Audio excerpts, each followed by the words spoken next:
Are you looking for more out of your life? Do you need ideas on how to start new businesses and how to move forward in your own personal life? Well, guess what? You have come to the right radio show.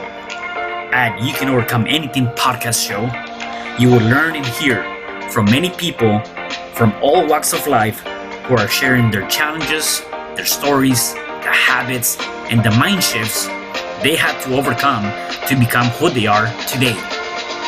On top, you will get a chance to connect and see how you can overcome anything by networking and learning about your next move through this radio show. I present to you our great speakers at You Can Overcome Anything podcast show with your host, Cesar Espino.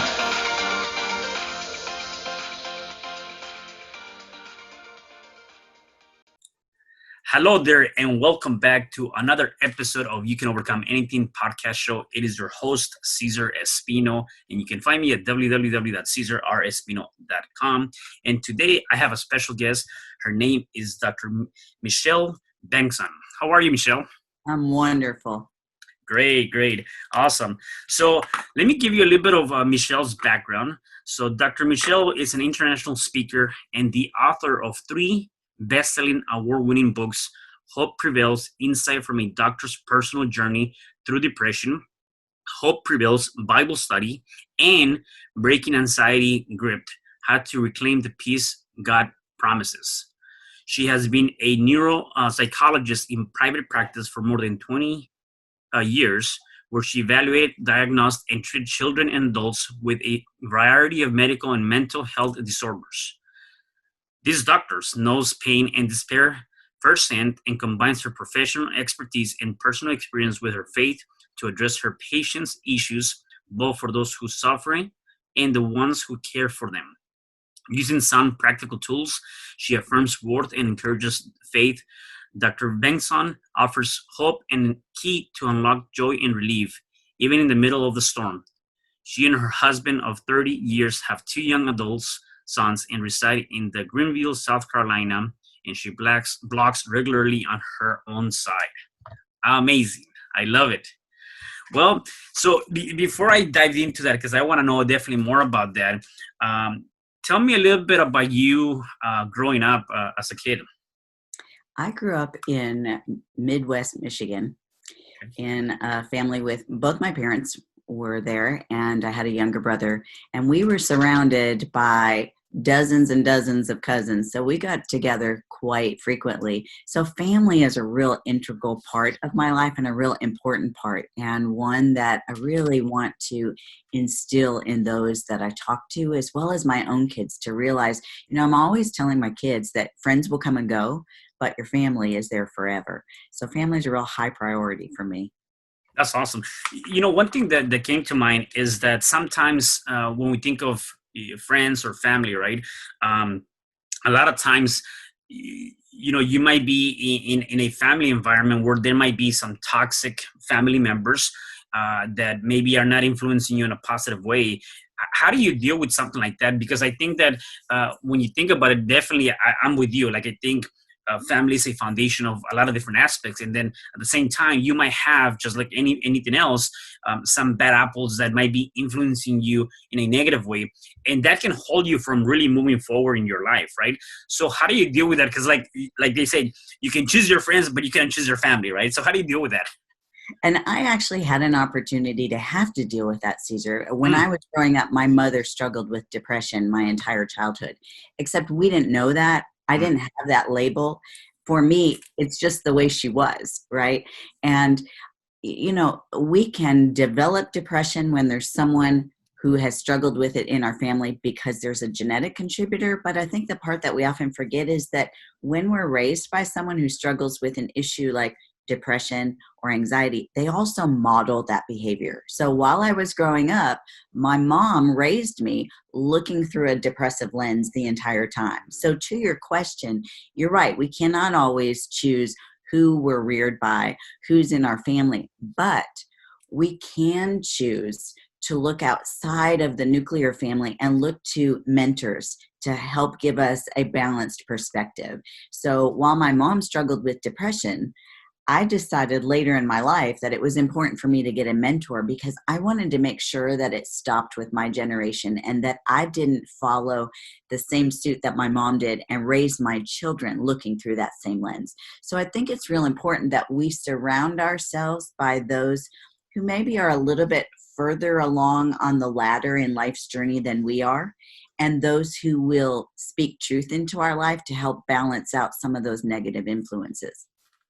Yeah, no, I love that, and I definitely want to come back and touch on that, on the mentors and also the people that you surround with, because I think that's, again, in many different aspects that can definitely help somebody's journey in many different ways, right? And I know that firsthand too, where before I didn't see that, and now I feel like is one of those critical aspects of our lives, right? To be able to have that. So definitely want to come back to that. Now, as you were growing up, um, how was it growing up in, elementary, middle school, high school?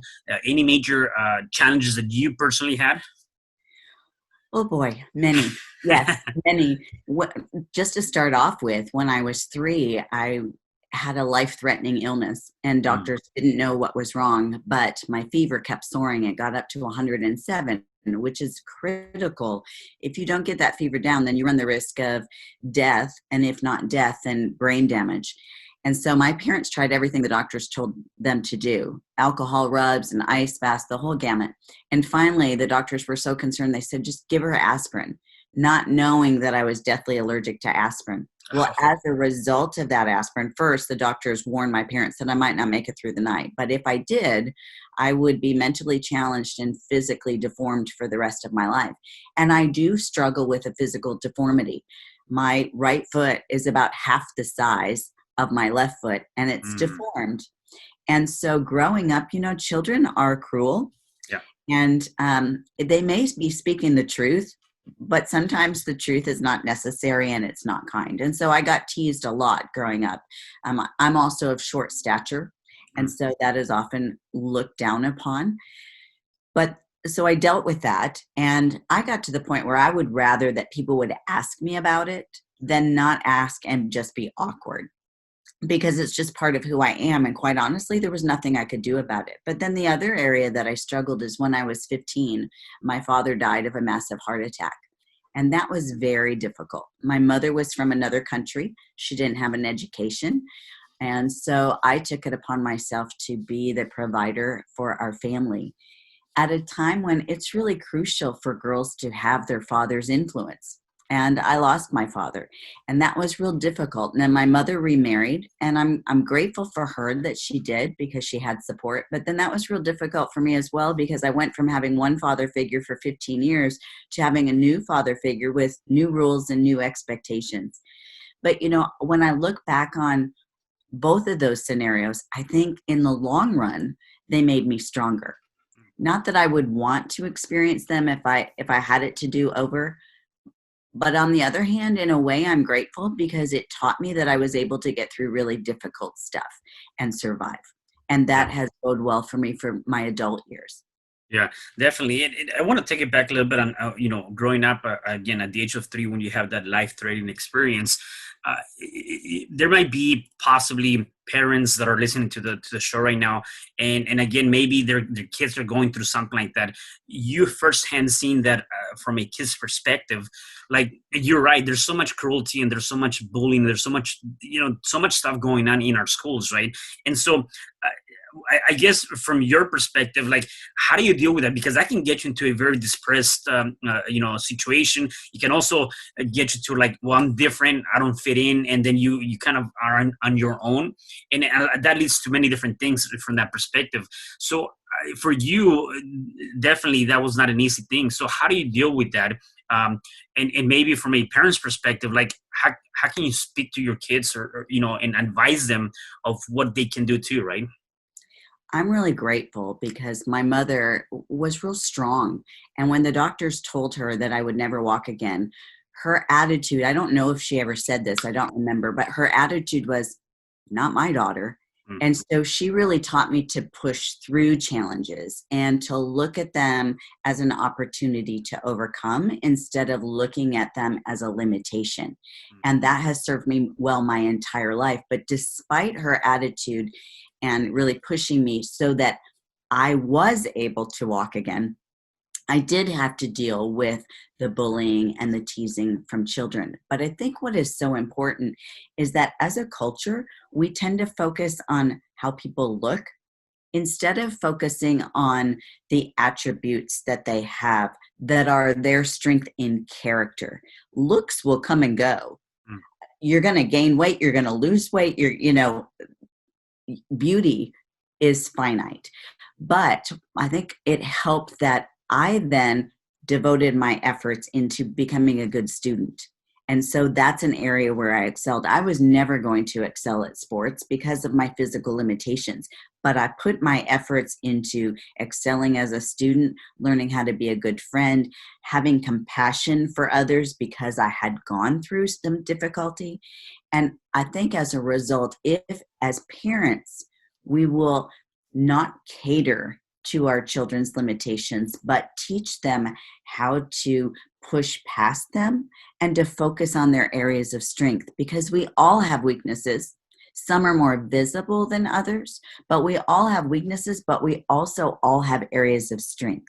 Now, I'm not saying that as a parent, we should tell our children that, they should go on American Idol because they've got a great voice when they really can't carry a tune. I'm not talking about false platitudes. But we all have areas where we are gifted in our own way, where we're talented. Some might be artists, some might be musicians, some might just be because they're empathic and compassionate. So as parents, if we can focus on those qualities instead of the traits that are going to come and go across our lifetime, that sets our children up for success in the areas where they're already ready to flourish.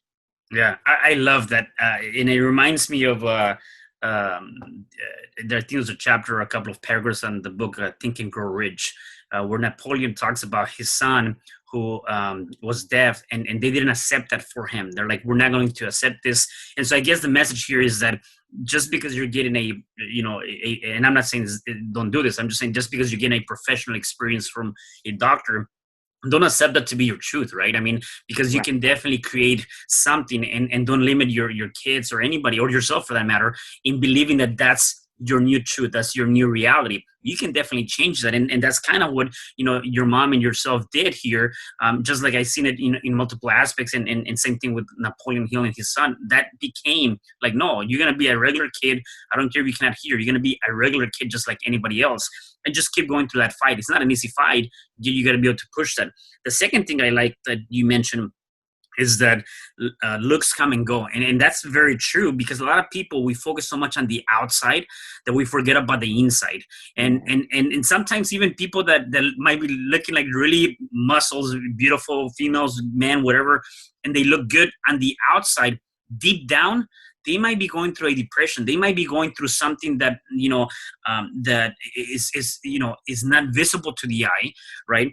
And so a lot of that, I love that, compassion, growth, just working on that. And I always say, work on the inner self, because then the outer self will show, right? And so I really love that, and hopefully our listeners did get a chance to catch on to those two critical points that you mentioned. So awesome. And then going into that, like I guess into your early years after high school, right? Did you ever had an idea of what you wanted to become, or what you wanted to do?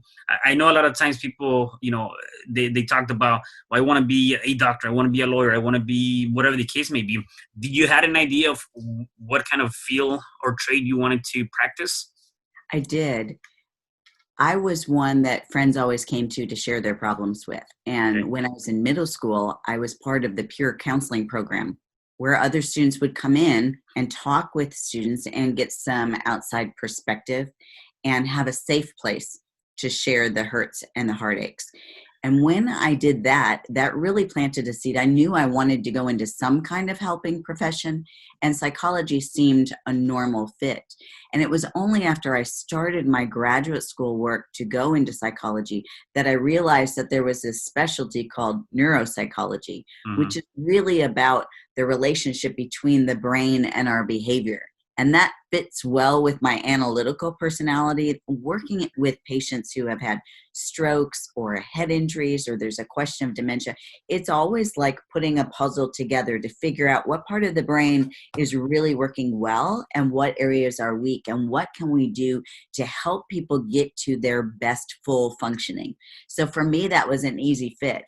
But at the same time, as a youngster in junior high and high school, I loved to write. And I just knew in my heart that I was destined to be a writer.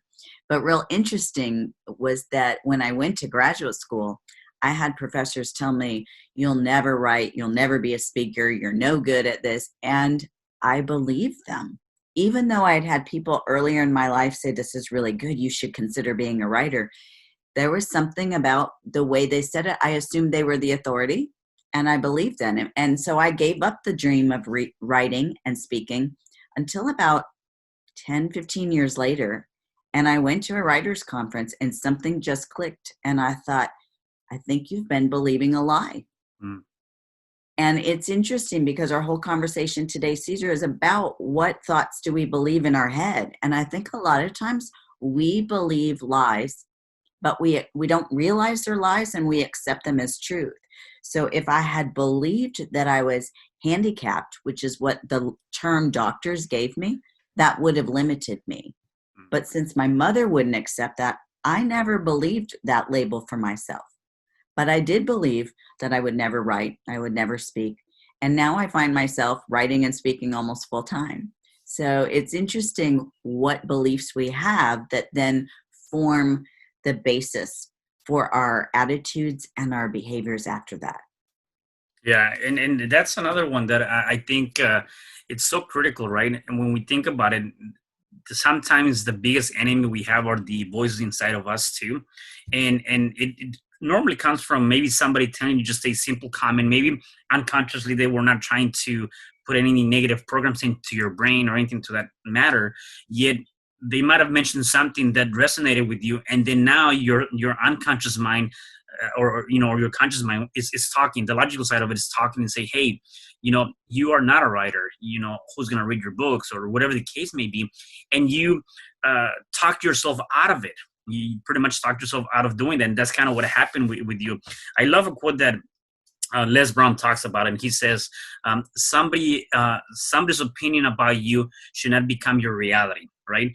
And so, yeah, and so when you think about that, it's critical. Like again, an opinion should be an opinion, and whatever you can use, go ahead and use it. Whatever you cannot use, do not use it.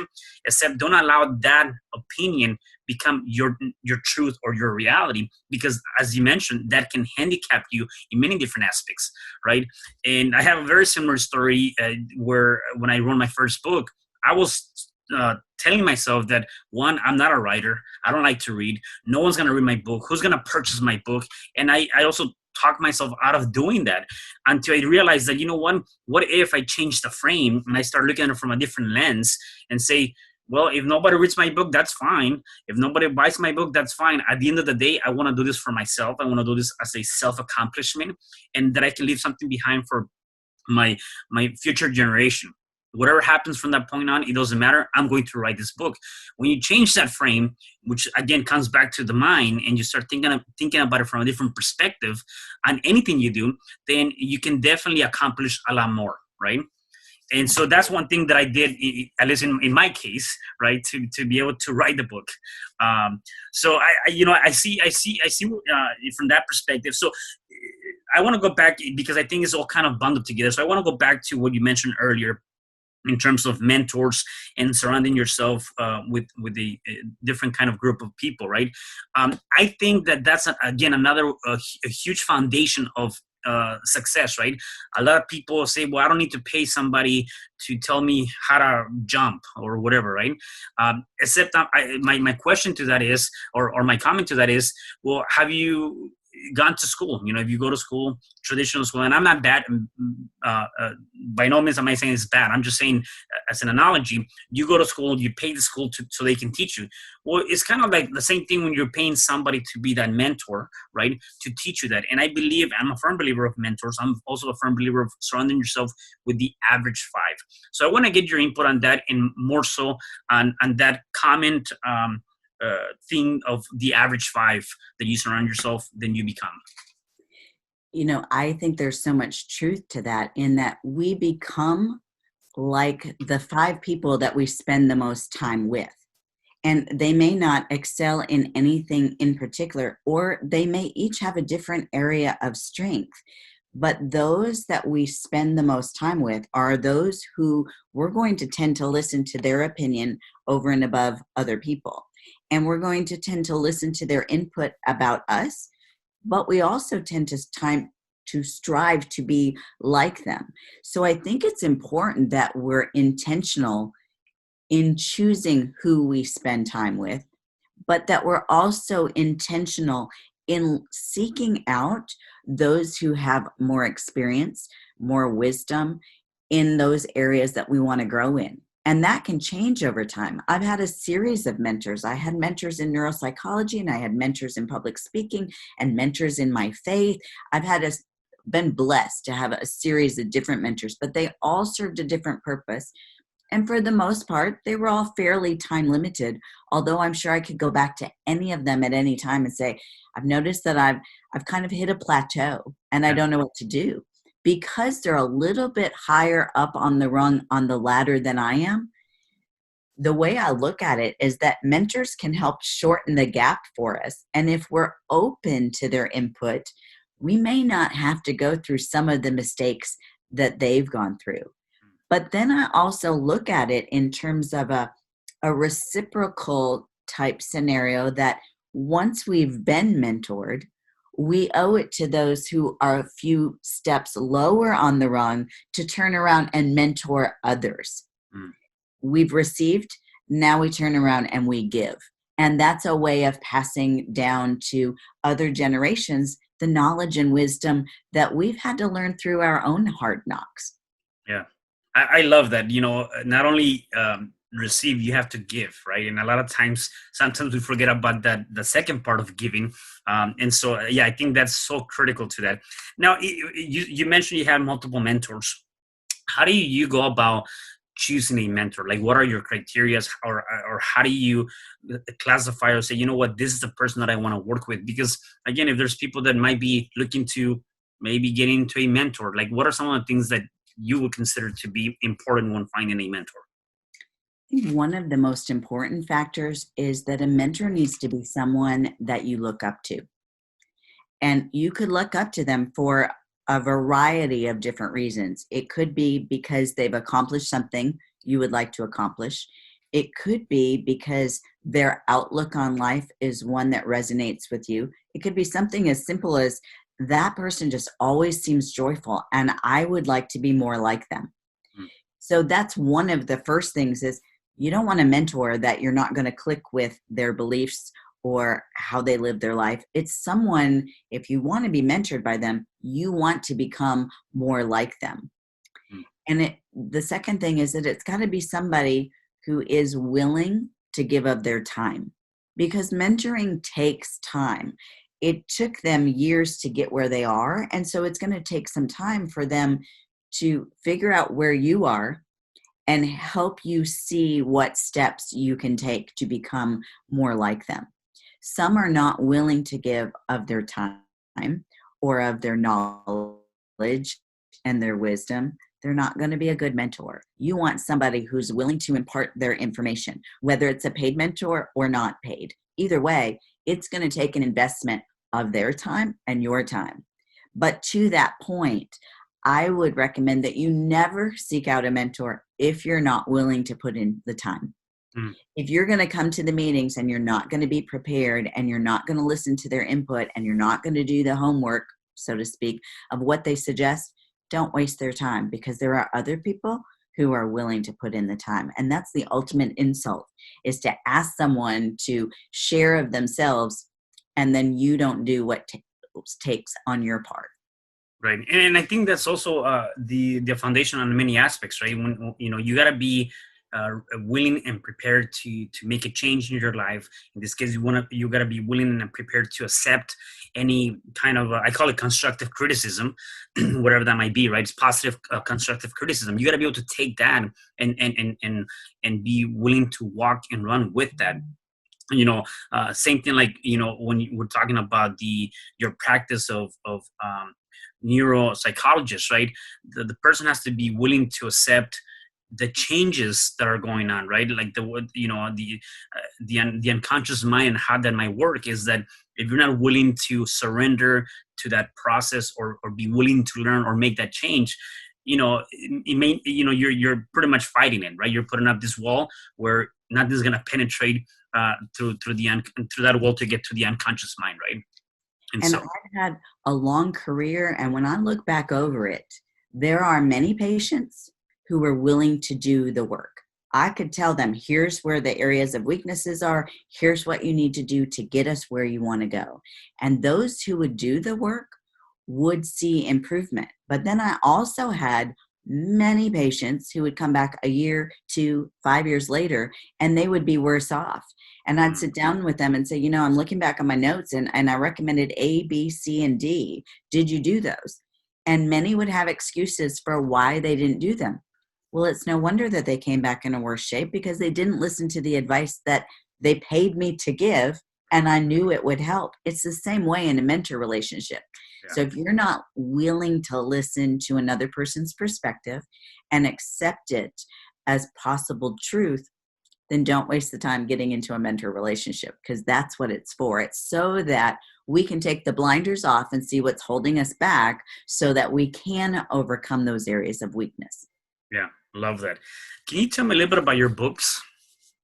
Absolutely. The first book, Hope Prevails, Insights from a Doctor's Personal Journey Through Depression, it started off, Cesar, as a book that I planned on being a resource for those who couldn't come into my office. And the reason was because I got emails, text messages, social media messages all the time from people who it would not be feasible for them to come into my office for help. People from other countries, from other states, but yet they could tell that I was doing the work that they needed. And so I anticipated writing a book that could be a resource that would give them the same information that I would give if they were in my office.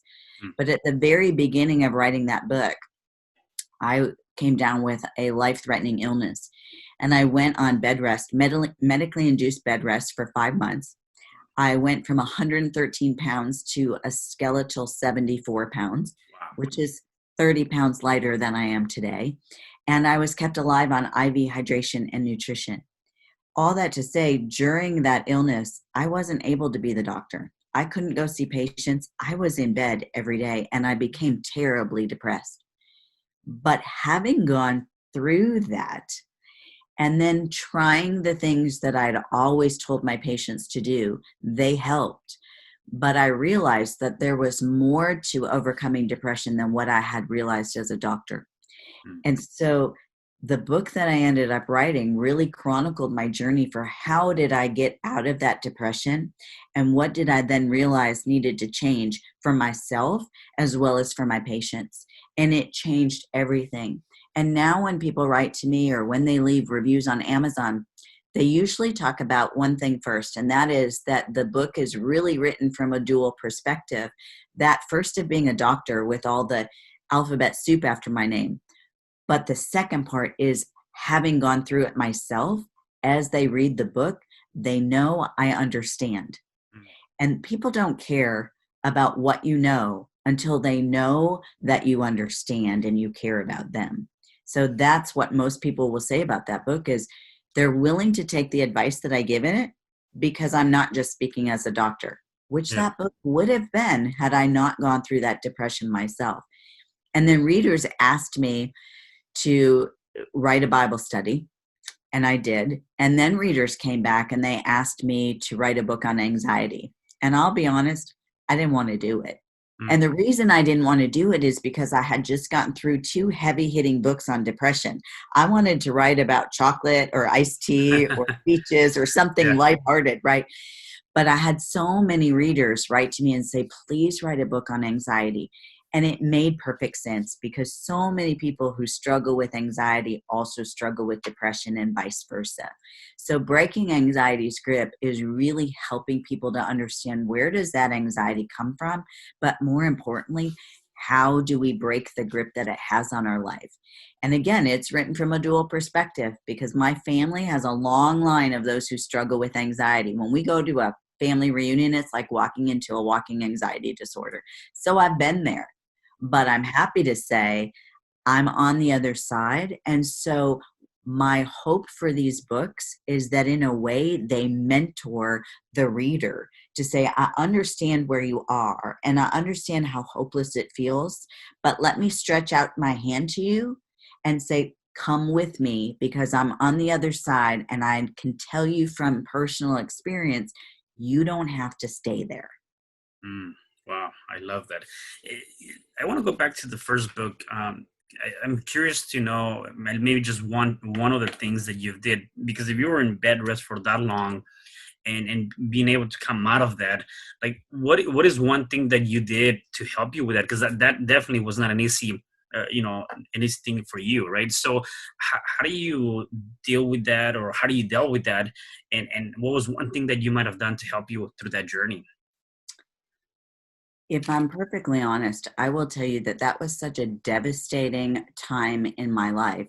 I was so physically ill. And when the depression set in, I remember crying out to God and basically saying, if this is going to be my life, I'm not sure I want to keep living. Mm, And I certainly cannot go back to my private practice and be that doctor who tells people how to get well because I'm not well. And yeah. I've tried all the things that I would normally suggest to my patients. And while they helped some, they were not enough. I'm a Christian and I believe in Jesus Christ. And so this may not resonate with all of your listeners, but I can tell you what I realized through that journey is that I had been listening to a lot of lies in my head, such as I remember when I was so depressed, I believed the lie that I must just be joy immune because I would look at all these other people from my sick bed and they seemed so joyful. And here I was trying everything I knew to try and it wasn't helping. And so I just started to believe the lie that I must just be one of those people who's not capable of experiencing joy. But I happen to believe in the Bible, and that has been my foundation since I was a child. And one day when I had that thought, I must just be joy immune, I remembered a Bible verse that said, although weeping may last for the night, my joy comes in the morning. And I can't really tell you even what it was about that, except that remembering that verse that I remembered from a child, I realized if God says that his joy comes in the morning and his Bible is for everybody, then it has to apply to me. So I must not really be joy immune. Mm, And that switched a switch for me. And everything started to change after that, after I started writing down scripture verses and reciting them and really applying them to my life. That changed everything. And when I say everything, I mean everything. I got out of the depression. I became physically healthier again. I started treating my patients differently. I started parenting differently. And I started realizing how much influence our mind does have over us and how it mm, is so important that we feed our mind truth.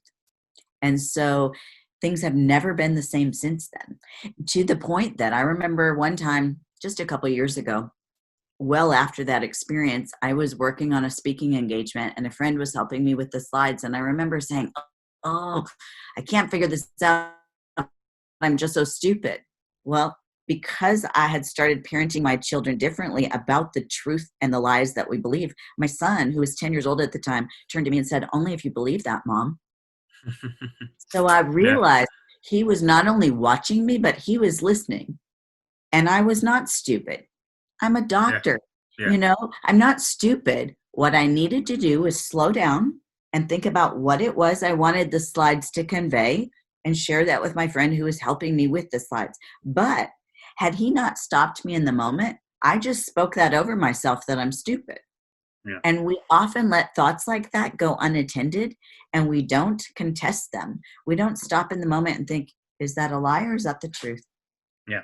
And that's so critical because, as you mentioned earlier, sometimes other people speak those things over us and they might not even realize what they're saying. Mm-hmm. A coach, a teacher, a pastor, even a mentor, our parents will speak things sometimes out of frustration or just out of ignorance and not realize that it plants a seed that can have a long-term effect in our lives. So it's so important that we take the time to really dissect what are we thinking and to really sit with it and decide, is that truth or is that Yeah. a lie that I've been believing? Yeah. Yeah. It's funny you mentioned that. I actually just did a video a couple of days back or something, maybe a week ago. And I was talking about words do matter. The words that we speak do matter. And again, in this case, a lot of times we are so easy to judge ourselves, so easy to say, I am dumb, I am stupid, I am this, I don't know better, whatever the case may be, Right? without realizing that we're programming ourselves with those words, right? Yeah. And then you have the projected words where you might be projecting something to somebody else. And just because you're saying that to somebody else, you're also telling that to yourself because it's coming out of you, or somebody's projecting that over to you. So I was talking about why words do matter. And we have to be very careful on the words that we use and how we choose them. And if you find yourself, like in this case, you find yourself like, I'm stupid, you got to fix that immediately. I'm like, no, wait a minute, I'm not stupid. I have the resources. Maybe I may not know all the answers, but I have somebody that can help me. I have the resources. I can reach out to people. That changing that. And so it's definitely not an easy thing to do. Yet it takes practice, but you have to be conscious of that, and you have to be more careful on what you're talking about. Absolutely. And I think sometimes the words that we speak over ourselves are the harshest. Mm-hmm. And so you're right, it is not easy. When I was in that pit of depression and in that sick bed, it was a lot of work. The Bible happens to say, take captive every thought. Mm-hmm. Well, as a neuropsychologist, I can tell you we have between 50 and 70,000 thoughts a day. So that's a lot of thoughts that we need to pay attention to rather than just allow them to flow through our brain and we become more apt to believe them. We need to extend as much grace and forgiveness to ourselves as we're willing to extend to other people. Yeah, I love that. And I love what you mentioned here. God never wastes our pain. The pain we experience will be used for good some way at some time in our future. And I love that because, again, sometimes we see, you're like in this drama cycle. You're playing the victim in the drama cycle. And you're like, why me? What did I do? Why am I sick? Why am I in this, whatever? Why am I going through this, right? And I love this line here because, again, it talks about, from that pain, God has a different plan for you. There's something that you're not seeing, and that pain, at some point in your life, in your journey, is going to turn around and be something bigger and greater. And you are a true, testament of that, of what you've gone through. Right? You were in very painful times in your life, in your journey, and that led to something bigger and better for you in helping your own family, helping clients, spreading the word of the things you've gone through. So maybe give me a little bit more of that because you're a living, testament to this. You mentioned self-pity, and I was the queen of self-pity when I was so sick and on that sick bed and depressed. When we get depressed, we're really apt to engage in self-pity, and then nobody wants to be around us when we're like that. But I did that. Just being honest, I remember thinking, why is everybody else so joyful? And how come this had to happen to me? And I can't tell you that I would want to go through either of those scenarios ever Mm-hmm. again. They were incredibly painful, long and painful. And I remember reading the scripture that says God works all things together for our good. And I remember thinking, how in the world is that going to be? What good is this depression going to do? But now, many, many, many years later, I can look back and be thankful that I went through that episode of depression, because now the book that I wrote, all three of them actually, have gone on to help other people. But if you had told me all those years ago that something good would come out of this depression, I'm not sure I would have believed you. For one thing, because I had a real negative mindset back then. But now when I look back and I see that good has come from it, I'm actually grateful that I went through it. Now, I don't ever want to go through it again, but what it has taught me is that when we go through the difficult, painful experiences in life, something good will come out of it. It doesn't always look like we think it's going to look. Since that time, my husband has had cancer. I have had cancer. But even when those happened, I've been able to say, well, I can't wait to see what good comes out of it, because I have a history of knowing God doesn't waste our pain. It will often help someone else, and we will change in the process if we're open to it. And I'm grateful for the growth I've had because of the painful circumstances. Yeah, I love that. So, Michelle, before I let you go, I have a couple more questions. I'm really enjoying this conversation, by the way. I love every single aspect of this, but I do respect your time. So a couple of questions. If people wanted to connect with you, where can they find you? They can find me on my website at drmichelleb.com, or I've got a podcast, Your Hope-Filled Perspective, and I'm on all social media as Dr. Michelle Bengtson. Okay, awesome. In terms of, you were talking about, you were negative in the past, or you had a negative mind, and obviously that's not the case now. What are some things you've done to help you with that, to help you really work on that muscle, the brain, and get you in that positive mindset? Well, one of the things, and we've touched on it, is I have been in the Word of God. Mm-hmm. As a believer, that's my foundation, and I know for me that is truth. But going beyond that, and going back to our earlier conversation about those 5 that we surround ourselves with, I have been very intentional in those that I allow to speak into my life.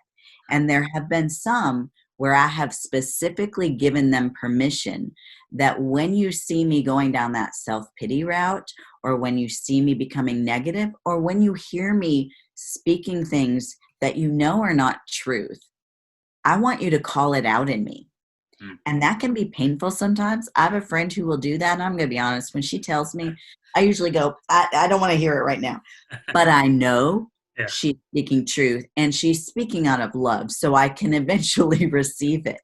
Right. I've been very intentional. And then there are others that I have been very intentional about distancing myself from, because they tend to engage in self-pity, and they take on the victim role, and they're very negative. And I know for myself, I can't afford to go down that negative rabbit trail, because the deeper you get down there, the longer it is to get out of there. So I'm also very intentional about who I do not spend a lot of time with, and who I won't receive their comments as truth for me. Yeah, I love that. And in terms of, again, you're a true testimony of overcoming different obstacles, overcoming so much stuff. And I know we touched on that, in terms of how you maintain yourself positive, and even seeing the good of something that might be pain, right? And we touched on that. I just want to know if there's any other habits or any other things that you do to help you with that, because again, going through an illness that nearly kills you, going through cancer, going through all these different things is not an easy thing to overcome. And so obviously we touched about your faith. Is there anything else that helps you with that to overcome those things? Yeah, one of the most important things for me is to forgive quickly and permanently. Because when I harbor resentment or bitterness or unforgiveness towards someone who has hurt me, it never hurts them. but it always hurts me because it keeps me grounded in the negative. And I can get pretty snarky, pretty resentful. And so what I have learned personally for myself is that the quicker I can forgive somebody when they've hurt me or done harm to me, the better off my mental health is. And then another thing that I've learned for myself is that we can only pour out to others what we have filled ourselves up with. So if I'm not making sure that I'm getting enough rest, if I'm not eating well to feed my brain, if I'm not getting enough physical exercise, and if I'm not filling myself up with those things that are encouraging and positive, then I'm going to pour out of my own well whatever's in my heart. And so if it's negative or if it's depleted, when I'm giving to other people, it's not going to help them. So it's real important to me that I maintain appropriate self-care, which is not selfish. It's important so that just like when you fly on an airplane, one of the first things they tell you is in the event of an emergency, put your own oxygen mask on first, then turn to help other people. So getting enough sleep, adequate nutrition, rest, those are all important for putting my own oxygen mask on. So then I'm responding from a more even keel level place when I am in a situation where others need help, or when they do something that's offensive and hurtful to me. If I start off at a better place, then I can respond more appropriately. Yeah, definitely. And in terms of the people that work with you, you want to talk a little bit about your practices or the things that you work with your clients? I help people primarily now with things like overcoming depression, anxiety, worry, fear, guilt, and helping people understand who they really are. Just like in my own experience, where when I was 3 and that changed kind of the course of my life, and I started believing some of those lies, my goal now is to help people understand just how wonderful and amazing they are, and to get rid of those areas where they're real quick to throw a stone at their areas of weakness. We all have weaknesses and we can all improve upon those, but we all have areas of real strength, and it's so important that they're able to identify those as well. Yeah, definitely. And the last thing I have for you, if anyone that's listening to us right now or watching us, they might be going through a challenging time, what would be one advice, regardless of what that challenge might be, what would be one advice that you can give them among all of the things you've already given us to overcome that challenge? Probably the very first thing that I would say is reach out to someone else, so you're not going through this alone. And if you know someone who's been through a similar challenge, reach out to them. Because just like I wrote that book, because I've gone through the depression, in the very beginning of that book, I wrote a letter to my depressed self from where I am now looking back, so that whoever's reading that realizes I understand it. Basically, I'm reaching out my hand to say, let me hold your hand and we'll get through this together. So if one of your listeners is going through a difficult time, first of all, know you're not alone. We all go through those times, but sometimes we don't realize others have struggled because now we're seeing them on the other side of it. And a lot of times we wear a mask because we're afraid to tell people that we're struggling, but reach out to someone so you are not going through it alone. I love that. Awesome. Well, Michelle, thank you so much. If there's anything else you have that you want to tell our listeners before I let you go. I think if I was going to say anything, it would be summed up in 2 words, and that is that hope prevails. I love that. And that's definitely a good way to end this. So, Dr. Michelle, once again, thank you so much for being here. Really appreciate all of the input and the ideas, and for you sharing your story with our listeners. It's been my honor. Thank you, Cesar. Definitely. And for the rest of you guys, please make sure that you check us out in your favorite podcast platform. Make sure you like, subscribe, and share. And please comment to this post here, this video, this recording. And I will see you guys at the next episode of You Can Overcome Anything podcast show. Have a good day. Bye.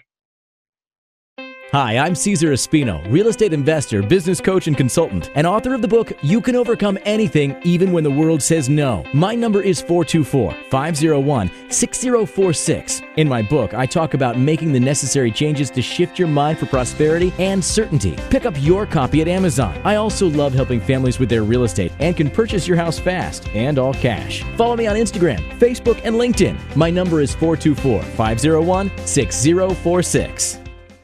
Thank you for having me today. I am so glad you tuned in to this podcast. You can find me at Spreaker.com, where you can like and subscribe. And to learn more about myself and my services, you can find me at www.cesarrespino.com, or you can also find me at Facebook under Cesar R. Espino. Once again, thanks for joining me. I am looking forward to having you at the next episode, and know that you truly can overcome anything.